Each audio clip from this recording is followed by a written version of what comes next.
talk about the resilience lessons you've learned from running 300k ultramarathons and from interviewing Navy SEALs, Olympian, fire pilots, Michelin star chefs. Tell Surgeons and those high performers. Yeah. So there were a couple of lessons learned. So would you want to guess, like, if I ran a 100 km ultramarathon, would you want to guess, like, which part within 0Ks to 100Ks that I started to feel tired? Would you say maybe at the start or at the middle or towards the end when I really felt like, should I really do this? Or I don't feel like doing this anymore? Do you want to guess at which part of the journey? I'd say towards the end. Towards the end? Okay, so the truth is that I didn't feel like doing it at the -2 km mark. So when I was about to go for the Neverest Challenge, which was a 103 or 104 km ultramarathon, when I parked my car, before I parked my car, when I was driving towards the race venue, I already felt like driving home.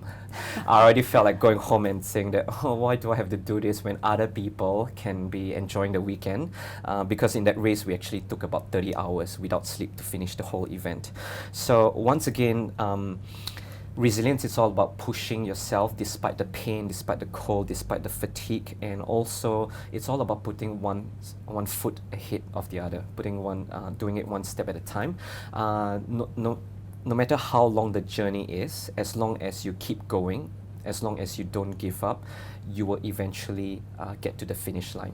So through my interviews with those high performers, there were certain themes and certain insights I gleaned from them. So for the Navy SEALs, they all talk about consistency and teamwork.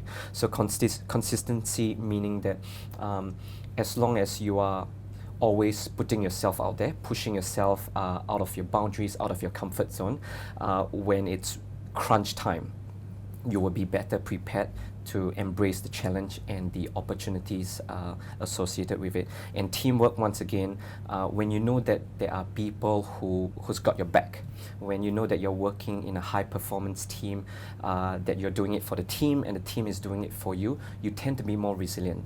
So it's the same reason why parents are naturally more resilient, because they need to be strong for their kids. Their kids are looking up to them. So relationships is a powerful tool when you're building up toughness, grit, and resilience, or especially when you're going through a rough patch. Because when you know that there are people who are looking up to you for you to be strong as a role model or as a leader, you tend to need to get your shit together. Also, likewise, if you have a role model who's there to support you and back you throughout the journey, you tend to be stronger as well. You tend to push yourself harder as well, especially when there's someone who is holding you accountable. That's why personal trainers exist. Yeah. So that's for the Navy SEALs. Olympians, some of them mentioned the idea of segmenting. So whenever you're faced with a seemingly daunting task, something that is way out of your comfort zone, something which you can't seem to wrap your head around, break it down into smaller digestible bits. So the only way to eat an elephant is to do it one bite at a time, one chunk at a time. So if you need to secure a project with a client, maybe break it down to how many appointments do you have to set, how many meetings you have to set, how many calls you have to make, how many emails you have to send. So break it down into the smaller digestible bits, and then you work yourself up from there. Fighter pilots, so some of them mention the notion of having ambition.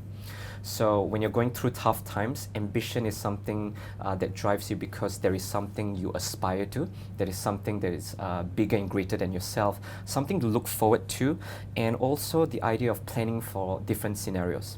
So for example, if you are going into a client negotiation to work out a deal, always foresee different outcomes. So whether there's pushback or whether they object saying that they found a competitor who can offer something similar of a better pricing, or they are still thinking about it, when you are prepared for various scenarios and situations, you can go through the door with confidence, knowing that whatever life throws at you, you can take it and you can handle it. For surgeons, some of them, they mention the idea of having purpose and belief.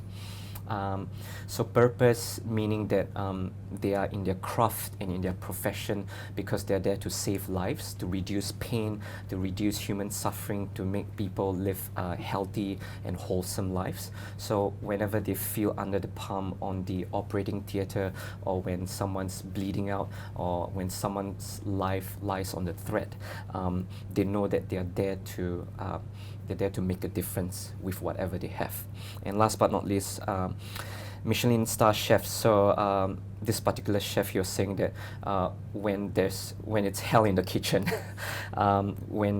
when customers are hungry and all that, and everything's chaotic, it's all about staying calm and controlling your emotions. That's really important as a professional, as a leader as well, because you only make the best decisions when you are level-headed. When you're calm, when you're composed, that's where you can actually lead and take charge. It's the same reason why in the event of an emergency, they always tell us to stay calm, all right? Don't freak out, because if you freak out and your colleagues see you freak out, they will freak out. And when you see them freak out, you'll freak out. Everyone freaks out and everyone panics, and yeah, end of story. So that's why you need to stay calm, assess what you need to do, explore your next steps, and take the right affirmative action.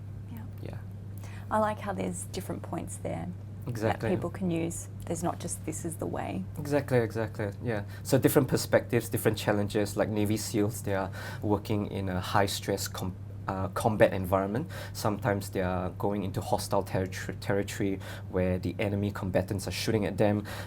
Olympians, they are competing on the world stage. Surgeons, they have someone's life in their hands. So different stresses from different areas. So, but also different approaches to dealing with those situations. That's awesome.